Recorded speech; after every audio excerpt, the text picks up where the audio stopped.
நம்முடைய அக்கா தமிழச்சி அக்கா அவர்களுக்கு உதயசூரியன் சின்னத்தில் உங்ககிட்ட வாக்கு கேட்கலான்னு வந்தேன்.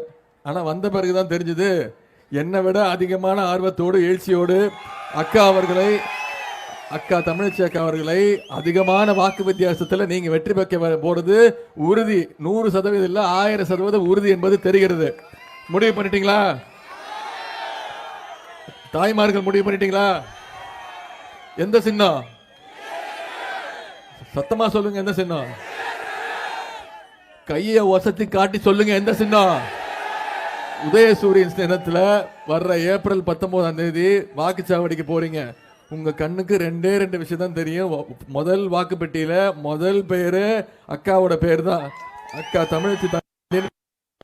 அதுக்கு பக்கத்துல நம்முடைய வெற்றி சின்னம் உதயசூரியன் சின்னம் இருக்கும். அதுக்கு பக்கத்துல ஒரு பச்சை கலர் பட்டன், நீல கலர் பட்டன் இருக்கும். அந்த பட்டன்ல போடுறீங்களே ஒரு ஓட்டு, அது மோடிக்கு வைக்கிற வேட்டு. வச்சிருவீங்களா? நிச்சயம் செய்வீங்களா? தயாராயிட்டீங்களா? சென்ற முறை நாடாளுமன்ற தேர்தலில் அக்கா தமிழச்சி அக்கா அவர்களை 2,63,000 வாக்கு வித்தியாசத்தில் மிகப்பெரிய வெற்றியை கொடுத்தீங்க. அதற்கு இந்த நேரத்தில் நான் நன்றி தெரிவிச்சுக்கிறேன். அந்த வெற்றிக்கு முழு காரணம் நீங்க தான். ஆனா இந்த முறை அந்த வாக்கு வித்தியாசம் பத்தாது, நிச்சயம் பத்தாது. ஏன்னா அதுக்கு காரணம் சொல்றேன். போன முறை நம்முடைய அணியில வந்தாங்க, இன்றைக்கு நம்முடைய எதிரியெல்லாம் பிரிஞ்சு வந்திருக்காங்க. எனவே இதற்கு இது நமக்கு நல்ல வாய்ப்பு. அக்காவை எதிர்த்து யார் போட்டிடுறா? அக்கா தூத்துக்குடியில துண்டக்கான துணியக்கானு ஓட விட்டு அவங்க பாண்டிச்சேரி தெலுங்கானா போய் ஆளுநரா இருந்து அங்க அந்த மக்கள் ஓட விட்டு இப்போ ஆட்டுக்குட்டி தானா வந்து தலையை நீட்டி இருக்கு. அக்கா தமிழச்சி தங்கப்பாண்டியன் அவர்களை நம்முடைய அக்கா எத்தனை வாக்கு வித்தியாசம் ஜெயிக்க வைக்க போறீங்க?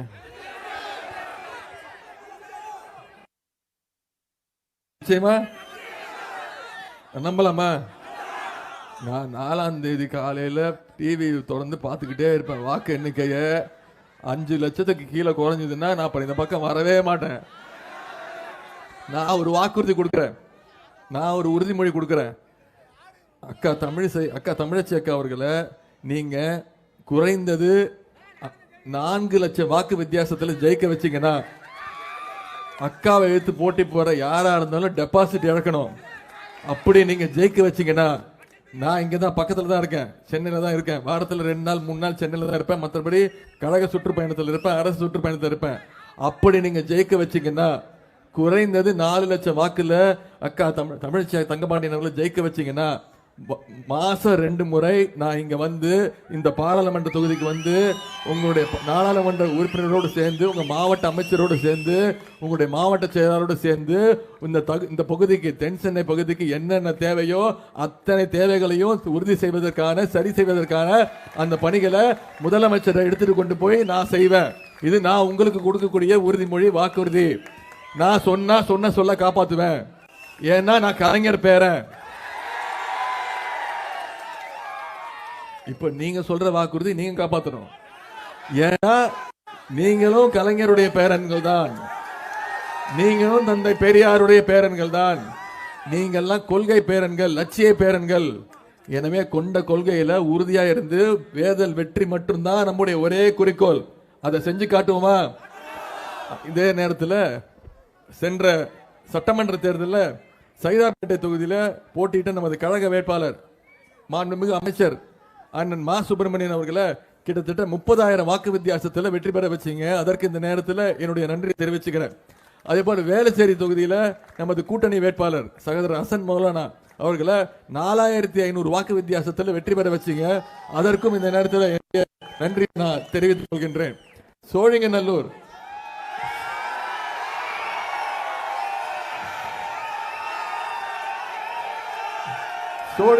சட்டமன்ற தொகுதியில் போட்டியிட்ட நமது கழக வேட்பாளர் அண்ணன் திரு அரவிந்த் ரமேஷ் அவர்களை கிட்டத்தட்ட 36,000 வாக்கு வித்தியாசத்தில் ஜெயிக்க வச்சு மிகப்பெரிய வெற்றியை கொடுத்தீங்க.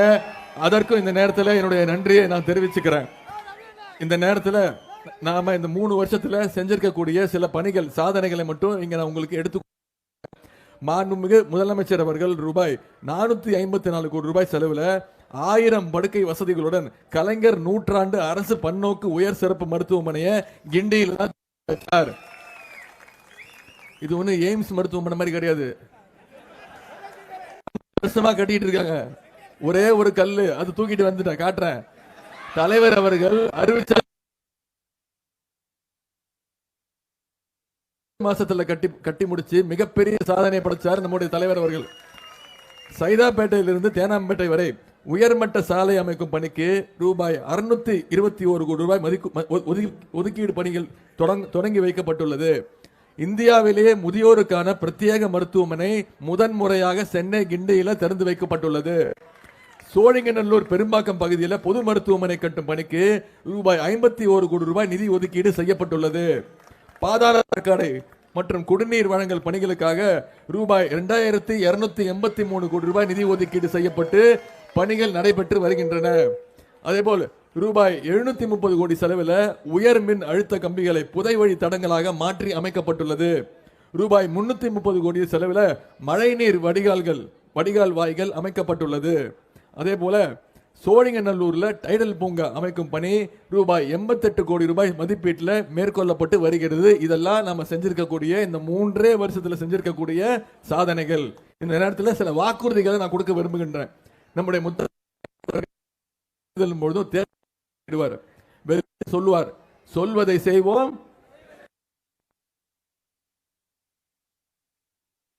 தெரியும். முத்துவேல் கருணாநிதி ஸ்டாலின் அவர்களும் எப்பொழுதுமே சொல்வதைத்தான் செய்வார், செய்வதைத்தான் சொல்வார். வாக்குறுதிகள் இந்த தொகுதிக்கு மட்டுமான வாக்குறுதிகள்.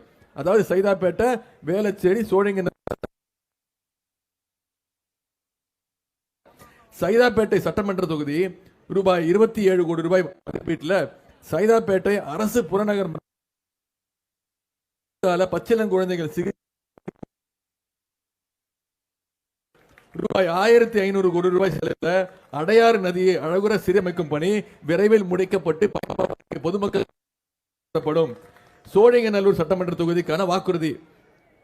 சோழிங்கநல்லூர் பெரும்பாக்கம் பகுதியில் 51 கோடி ரூபாய் மதிப்பீட்டில் அரசு பொது மருத்துவமனை விரைவில் அமைக்கப்படும். அடுத்து இந்த தொகுதி வேளச்சேரி சட்டமன்ற தொகுதி ரூபாய் 28 கோடி மதிப்பீட்டில் வேளச்சேரி ஏரியில படகு சுற்றுலா தளம் அமைத்து பயன்பாட்டிற்கு பொதுமக்கள் பயன்பாட்டிற்கு கொண்டு வரப்படும். இதையெல்லாம் விட மிக மிக முக்கியமான ஒரு வாக்குறுதி, நீங்கள்லாம் எதிர்பார்த்து கொண்டிருக்கக்கூடிய வாக்குறுதி, இது பல வருட பிரச்சனை. அதுதான் இந்த பட்டா வசதி. சென்னையின் பல்வேறு பகுதிகளில் இந்த பட்டா வசதி பிரச்சனைகள் உள்ளது. குறிப்பாக பெல்ட் ஏரியாவில் பட்டா பெறுவது மிகவும் பெரிய சிக்கலாக உள்ளது. இந்த பிரச்சனையை நான், அமைச்சர் அண்ணன் மாசு அண்ணன் அவர்கள், அண்ணன் சேகர்பாபு அண்ணன் அவர்கள்லாம் நம்முடைய முதலமைச்சர் கொண்டு போய் இதை எடுத்து கொண்டு போய் சொன்னோம். முதலமைச்சர்கிட்டையும் அரசு அதிகாரிகிட்டையும் சொன்னோம். இந்த பிரச்சனைக்கு ஒரு முழுமையான தீர்வு காண மாண்புமிகு முதலமைச்சர் அவர்கள் அமைச்சர்கள் குழுவை அமைத்துள்ளார்கள். அந்த குழுவில் நானும் இருக்கேன். தேர்தல் முடிந்ததும் வீட்டுமனை பெற்ற அனைவருக்கும் முறையான பட்டா வழங்க நடவடிக்கை எடுக்கப்படும். இதற்கு நான் பொறுப்பு. இதையெல்லாம் நம்முடைய தலைவர் செய்வார் நம்பிக்கை இருக்கா? இதே மாதிரி இந்தியா தேர்தல் அறிக்கையிலையும் தலைவர் சொல்லியிருக்கிறார். இங்க தாய்மார்கள் வந்திருக்கீங்க, ஒன்னு கேட்கிறேம்மா. சென்ற 2014ஆம் ஆண்டு 10 வருஷத்துக்கு முன்னாடி கேஸ் சிலிண்டர் விலை எவ்வளவு? 450 ரூபாய். இப்போ கேஸ் சிலிண்டர் விலை எவ்வளவு? 1200 இருந்துச்சு. ஏத்தனது யாரு? இப்போ 1200 இருந்துச்சுமா. இப்போ உங்களை மகளிரை ஏமாத்துறதுக்காக மகளிர் தின பரிசு கொடுக்கிறாராம். 800 ரூபாய் ஏத்திட்டு 100 ரூபாய் கம்மி பண்ணிருக்காரு. அதாவது நீங்க ஏமாந்துருவீங்க, ஏமாந்துடாதீங்க. மீண்டும் ஆட்சிக்கு வந்தா மீண்டும் 500 ரூபாய் ஏத்திடுவாரு. ஆட்சிக்கு வர்றதுக்கு வாய்ப்பே கிடையாது. ஆனா தலைவர் அவர்கள் சொல்லியிருக்காரு, இந்தியா கூட்டணி ஆட்சிக்கு வந்ததுன்னா கேஸ் சிலிண்டர் விலை 500 ரூபாய்க்கு தரப்படும்னு தலைவர் சொல்லியிருக்கிறார். அதே மாதிரி பெட்ரோல் விலை 75 ரூபாய், 1 லிட்டர் பெட்ரோல் 75 ரூபாய்க்கு தரப்படும்னு தலைவர் இருக்கிறாரு. டீசல் விலை 1 லிட்டர் டீசல் 65 ரூபாய்க்கு தரேன்னு தலைவர் சொல்லியிருக்கிறாரு. இதை எல்லாத்த விட மிக மிக முக்கியமான ஒரு தேர்தல் வாக்குறுதி என்னன்னா, தேசிய நெடுஞ்சாலைகள் நேஷனல் ஹைவேஸ்ல டோல் பூத் இருக்குல்ல, சுங்கச்சாவடி இருக்குல்ல, 5 கிலோமீட்டர் 6 கிலோமீட்டர் தமிழ்நாடு இருக்கக்கூடிய அனைத்து டோல் பூத், அனைத்து சுங்கச்சாவடிகளும் அகற்றப்படும். இனிமே தேசிய நெடுஞ்சாலையில நம்ம பயணம் பண்ணணும்னா ஒன்றிய அரசுக்கு காசு கொடுக்க தேவை. தேவையில்லைன்னு இதெல்லாம் தலைவர் செய்வார் என்ற நம்பிக்கை உங்களுக்கு இருக்கா? நிச்சயம் இருக்கா? இதற்கு சிறந்த உதாரணம் மட்டும் சொல்றேன். 2021 நம்ம ஆட்சிக்கு வந்தோம். முத்தமிழ் நம்முடைய கழக தலைவர் அவர்கள் ஒட்டுமொத்த தமிழ்நாட்டு மக்கள் தேர்ந்தெடுத்து மிகப்பெரிய ஆதரவு கொடுத்து தமிழ்நாட்டு முதலமைச்சராக அமர வச்சாங்க. நம்முடைய தலைவர் இன்னும் யாருடைய காலை பிடிச்சி முதலமைச்சராகல, எந்த டேபிள் சேர் கடையிலையும் போய் முதலமைச்சராகல. உங்களுக்கே தெரியும் யார சொல்றேன்னு தெரியுதா?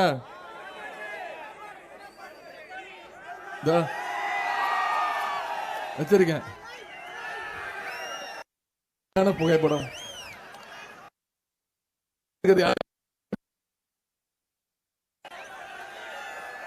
தெரியுதாம்மா யாருன்னு?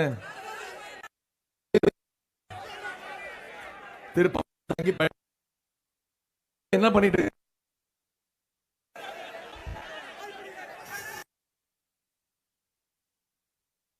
இருக்காரு? அதாவது தமிழ்நாட்டில் இல்லம்மா, இந்தியாவில் இல்ல, உலகத்திலே வெக்கங்கெட்ட மானங்கெட்ட ஒரு முன்னாள் முதலமைச்சரை மாட்டாங்க. இத பெருமை என்ன இப்போ நான் வந்து தவழ்ந்து தான் போவேன். அந்த அம்மா என்ன, அந்த அம்மா அங்க உட்கார்ந்து இருந்தாங்க, டேபிள் வழியா தான் முடிஞ்சது.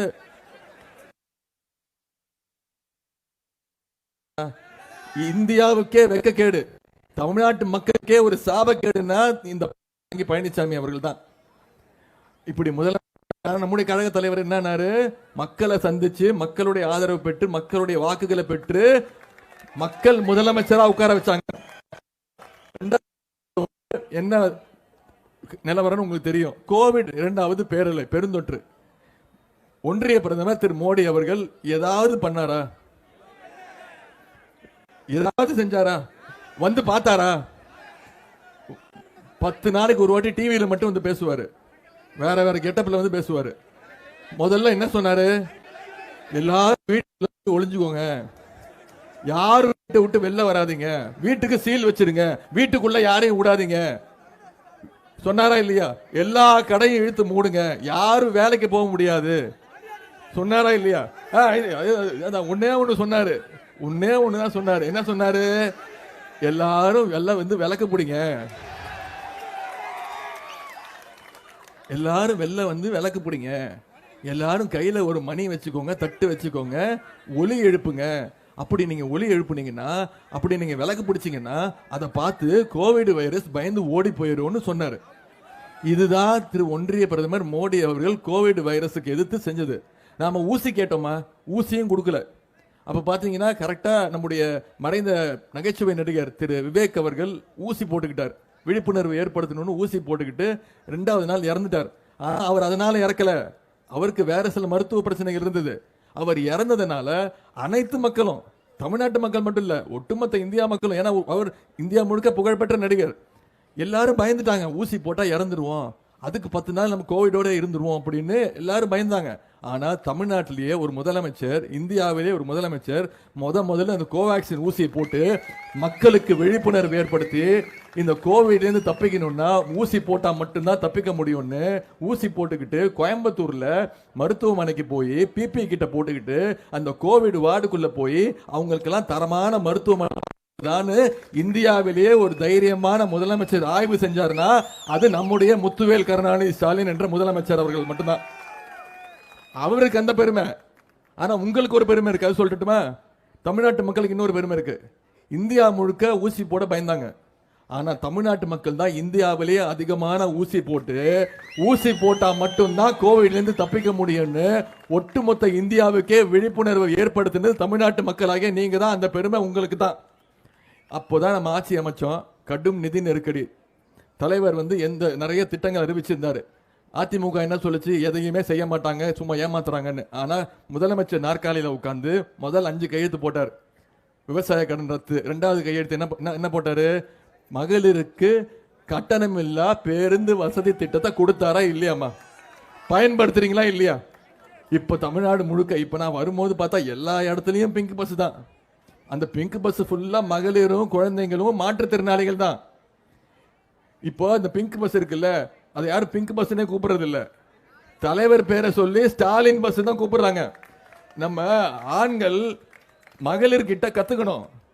அதாவது ஒரு திட்டத்தை அரசு அறிமுகப்படுத்துதுன்னா எப்படி பயன்படுத்தணும், இந்த அளவுக்கு அதிகமா பயன்படுத்தணும்னு உங்ககிட்ட தான் கத்துக்கணும். ஏன்னா என்கிட்ட புள்ளி வேற கணக்கு இருக்கு. நான் நகைச்சுவைக்காக சொல்லல, உங்களை கிண்டல் பண்ணல. இது வரைக்கும் இந்த 3 வருஷத்துல இந்த மகளிர் கட்டணமில்லா பேருந்து பஸ் இருக்குல்ல, திரு ஸ்டாலின் நம்முடைய முதல்வர் பேர் இருக்குல்ல, ஸ்டாலின் பஸ் இருக்குல்ல, அதுல எத்தனை பயணங்கள் நீங்க மேற்கொண்டிருக்கீங்க தெரியுமா? 460 கோடி பயணங்கள். 3 வருஷத்துல மட்டும் மகளிர், புள்ளி விவர கணக்கோட சொல்றேன்.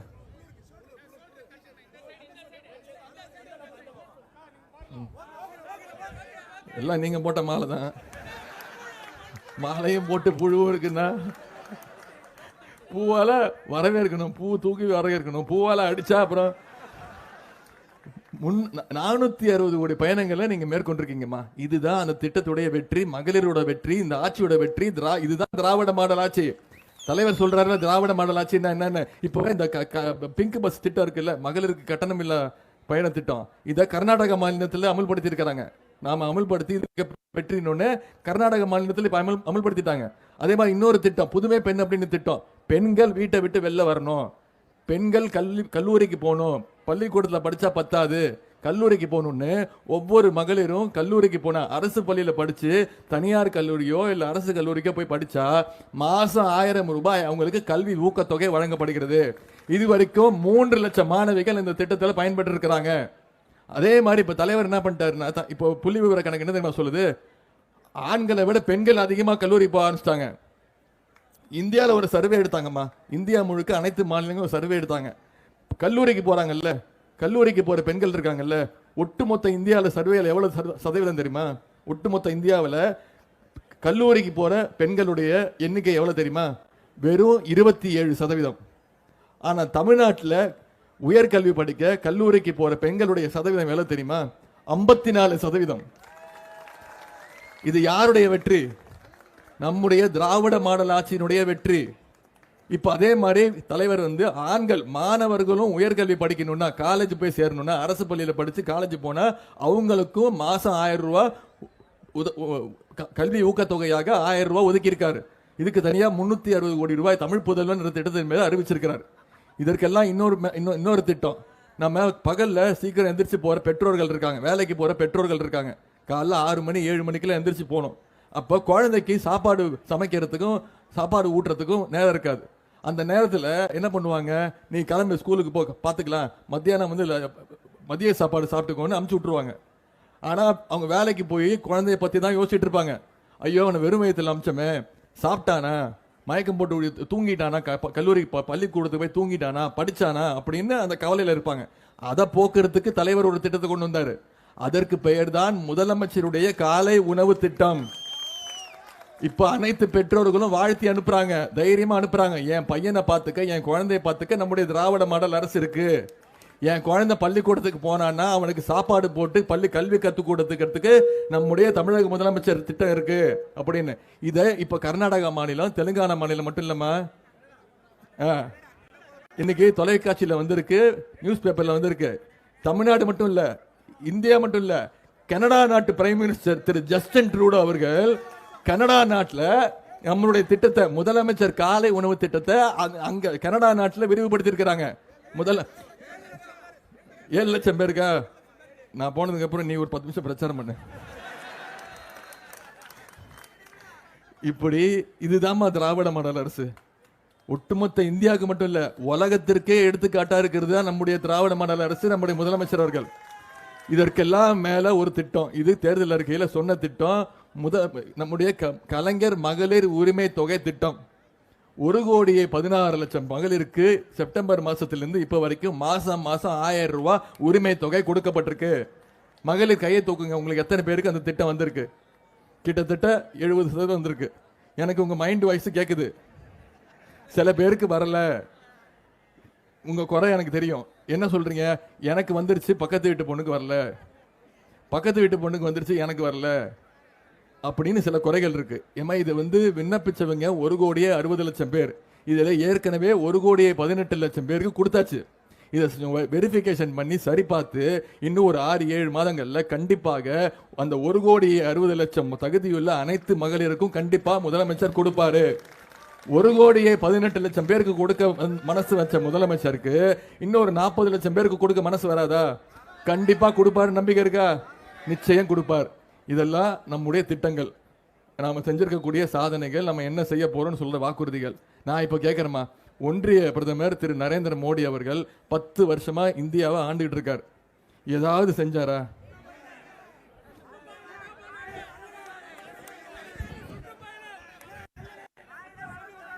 வந்து பார்த்தாரா?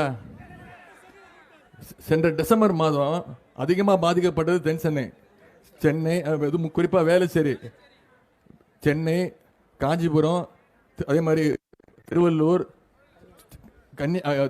தூத்துக்குடி, திருநெல்வேலி மாவட்டங்கள் தான் அதிகமாக பாதிக்கப்பட்டுச்சு. 37,000 கோடி ரூபாய் இழப்பீடு. நம்ம ஒவ்வொரு குடும்பத்திற்கும் 6,000 ரூபாய் கொடுத்தார். இது வரைக்கும் ஒன்றிய அரசு நமக்கு நம்ம கேட்ட பணத்துல 1 பைசா கூட கொடுக்கலமா, 1 பைசா கூட கொடுக்கல. அதுவும் இன்னும் சொல்ல போனா ஜனவரி மாசம் பாத்தீங்கன்னா நம்முடைய அரசு இழப்பீடு தொகை வெள்ளத்திற்கு 6,000 ரூபாய் கொடுத்தோமா, அப்புறம் கலைஞர் மகளிர் தொகை ஒரு 1,000 ரூபாய் கொடுத்தோமா, அப்புறம் பொங்கல் பரிசு தொகை 1,000 ரூபாய் கொடுத்தோமா. இப்படி ஒரே மாசத்துல 8,000 ரூபாய் ஒரு குடும்பத்திற்கு கொடுத்த ஒரே ஆட்சி நம்முடைய தலைவருடைய ஆட்சி தான், திராவிட மாடல் அரசு தான். இது வரைக்கும் ஒன்றிய அரசு கிட்ட கேட்டுக்கிட்டு இருக்கோம், இழப்பீடு தொகை கொடுங்க, மிக்ஜாம் புயலுக்கு கொடுங்க அப்படின்னு. இது வரைக்கும் வாயை திறக்கல, 1 பைசா கூட கொடுக்கல.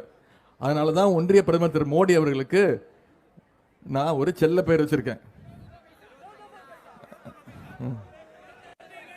இனிமே யாரும் அவர் பேர் சொல்லி கூப்பிடக்கூடாது. ஏன்னா நீங்க இதை சொல்லி கூப்பிட்டாதான் அவருக்கு உரைக்கும். சொல்லுங்க, பேர் என்ன? ஒன்றிய பிரதமர் பேர் என்ன? பேர் என்னமா? திரு 29 பைசா. ஒன்றிய பிரதமரோட பேரு மிஸ்டர் 29 பைசா. ஏன்னு சொல்லிடுறேன், அதுக்கு ஒரு பேர் காரணம் வச்சிருக்கேன். இது செல்லா காசு தான்.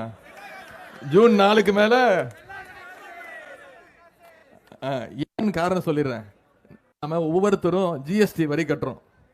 நாம இங்கிருந்து கட்டுற 1 ரூபாய்க்கு நமக்கு திருப்பி அவர் எவ்வளவு தெரியுமா தராரு? ஒன்றிய அரசு வெறும் 29 பைசா. ஆனா பாஜக ஆளுகின்ற அனைத்து மாநிலங்களுக்கும் நம்முடைய காசை தூக்கி வாரி வாரி கொடுக்கறாங்க. பிச்சைக்கார அவங்கள தப்பா பேச வேணாம். இருந்தாலும் இந்த ஒன்றிய அரசு இவங்க இந்த கடைசி 10 வருஷத்துல இந்த அடிமைகளா வச்சுக்கிட்டு அவங்க மேல சிபிஐ, இடி, ஐடி கேஸ்ன்னு எல்லாத்தையும் போட்டு இப்போ அவங்களை எப்படி அடிமையா வச்சுக்கிட்டாங்களோ அதே மாதிரி நம்மளையும் நம்ம அமைச்சர்களையும் திமுக காரனையும் அடிமையா வச்சுக்கணும்னு முயற்சிக்கிறாங்க. இதுக்கெல்லாம் பயப்படுற ஆளுங்களா நம்ம?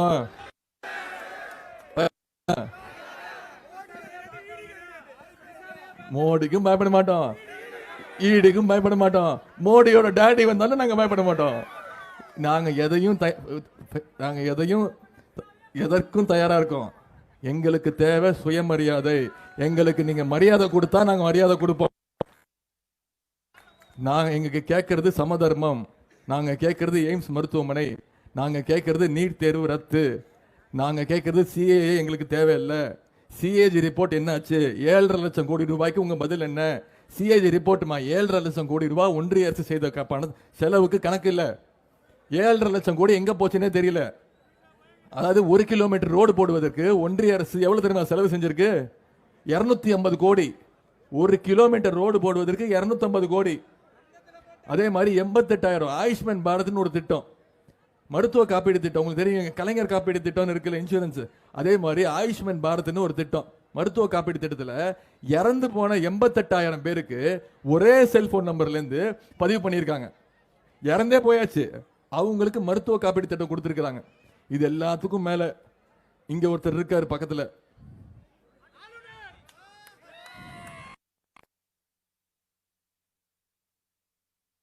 அவரு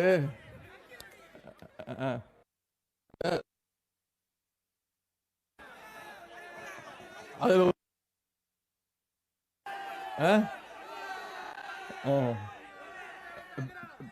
பில்டிங் ஸ்ட்ராங், பேஸ்மெண்ட் ரொம்ப தைரியமா வருவார் உள்ள. சட்டமன்றத்துக்கு பயங்கர வீரப்பா வருவார், கோட்டு சூட்லாம் போட்டு வருவார். ஆனா வந்து என்ன பண்ணாரு தெரியுமா? நம்முடைய மாநில உரிமைகள் ஒவ்வொன்றத்தையும் பறிக்கிறதுக்கான அனைத்து வேலையும் பண்ணார். முதல் சட்டமன்ற கூட்டத்தொடரில் வந்து ஆளுநருங்கிறது ஜஸ்ட் போஸ்ட், தபால்காரன்.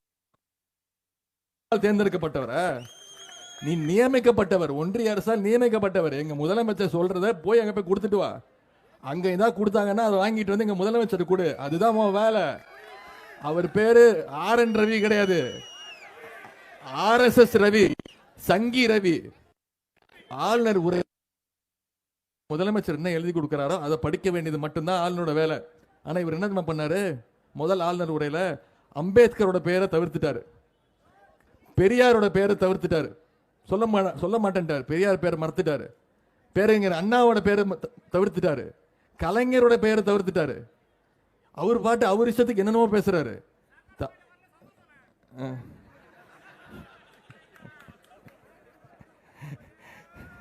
நம்ம தலைவர் எந்திரிச்சு மேதகு ஆளுநர் அவர்களே, நீங்க சொன்ன ஒரு வார்த்தை கூட இந்த அசம்பிளியில சட்டசபையில ஏறாது. நான் சொல்றதுதான் தமிழ்நாட்டு முதலமைச்சர் மக்கள் என்ன தேர்ந்தெடுத்திருக்கிறாங்க, நான் சொல்றதுதான் அவை குறிப்பில் ஏறும் அப்படின்னு சொன்னோன்னே துண்டக்கான துணியக்கான ஓடி போயிட்டாங்க. எப்ப ஓடி போனாருன்னு தெரியாது. அது மாயின்னு ஒரு படம் வரும், பார்த்துருப்பீங்கல்ல? வாமா மின்னல், வர்றதும் தெரியாது போறதும் தெரியாது. அதே மாதிரிதான் ரெண்டாவது முறை என்ன பண்ணாரு? தமிழ்நாடுங்கிற பேரை மாத்தணும். நாம தமிழ்நாடுங்கிற பேரை வந்து திரு அண்ணாதுரை அவர்கள் மாத்தி வச்சாங்க. அவர் என்ன சொன்னாரு? தமிழ்நாடுங்கிற பேரு, தமிழ்நாடுங்கிற இருக்கிற வரைக்கும் தமிழ்நாட்டு மக்கள், தமிழ்நாட்டை ஆள்றது அண்ணாதுரை அப்படின்ற அந்த எண்ணம் இருக்கும் அப்படின்னு மாத்தினாரு நம்முடைய பேரறிஞர் அண்ணா அவர்கள். தமிழ்நாடுன்னு மாத்தினாரு. இவர் வந்து தமிழ்நாடுன்ற பேர் எனக்கு பிடிக்கல, அது என்னங்க தமிழ்நாடு, பேரை மாத்துங்க அப்படின்னாரு. அனைத்து கட்சியும் எதிர்ப்பு தெரிவிச்சாங்க. அதிமுக மட்டும் வாயை திறக்கல. அனைத்து மக்களும் எதிர்ப்பு தெரிவிச்சாங்க. 2 நாள்ல ஐயோ என்ன மன்னிச்சிருங்க, அப்படி சொல்லல, தமிழ்நாடு நல்லதா இருக்கு அப்படின்ட்டாரு. இப்போ கடைசியா என்ன பண்ணாரு? இந்த சட்டமன்ற கூட்டத்தொடரில் வந்துட்டு தேசிய கீதம் மட்டும்தான் பாடணும், தமிழ்தாய் வாழ்த்து பாட தேவையில்லை அப்படின்னாரு. நம்ம தலைவர் சொல்லிட்டாரு, எங்களுக்கு தேசிய கீதம் முக்கியம்தான், ஆனா அதை விட எங்களுக்கு முக்கியம் எங்களுடைய தாய்மொழியாம் தமிழ்தாய் வாழ்த்துன்னு சொல்லி, அன்னைக்கும் அதேதான் மாயிதான் அன்னைக்கும் மின்னல். நாங்க எதிர்கட்சியில் உட்கார்ந்துருப்போம்ல, எங்களுக்கு அவர் எப்ப போறாருன்னே தெரியாது. நாங்க அவர் எப்ப போறாருன்னு எப்போதையுமா கண்டுபிடிப்போம்? அதிமுக காரெல்லாம் எந்திரிச்சு கூட ஓடுவான். அவன் அதிமுக காரன் எந்திரிச்சு கூட ஓடுறதை பார்த்தா இவர் காண போயிடுவாரு. இப்படிப்பட்ட ஒரு ஆளுநரை வச்சு தமிழ்நாட்டை கண்ட்ரோல் பண்ண நினைக்கிறாங்க. 10 வருஷத்துல நிதி உரிமை, மொழி உரிமை, அனைத்து கல்வி உரிமை அனைத்தையும் இழந்திருக்கிறோம். இதையெல்லாம் மீட்டெடுக்கணும்னா வர்ற ஏப்ரல் 19ஆம் தேதி மிக மிக முக்கியமான நாள். நான் இன்னைக்கு வந்திருக்கேன், பிரச்சாரம் பண்ணியிருக்கேன், உங்ககிட்ட கருத்துக்கள்லாம் சொல்லியிருக்கேன், நம்முடைய வாக்குறுதிகள்லாம் சொல்லியிருக்கேன், நீங்க உள்வாங்கியிருக்கீங்க. நீங்க அத்தனை பேரும் உதயசூரியன் சின்னத்தில் வாக்களிச்சு அக்கா அவர்களை 5 லட்சம் வாக்கு வித்தியாசம், மறக்க மாட்டேன், 5 லட்சம் 5 லட்சம் வாக்கு வித்தியாசத்துல நீங்க ஜெயிக்க வைக்கணும். நீங்க ஜெயிக்க வைக்கிறதுக்கு தயாரா இருக்கீங்க. 4 லட்சமா? சரி 4 லட்சம், சரி 4 லட்சம். அப்ப 5 லட்சம் 5 லட்சம் வராதா?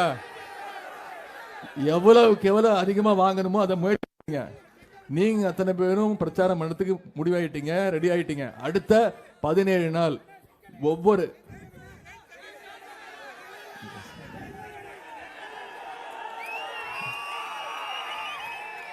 And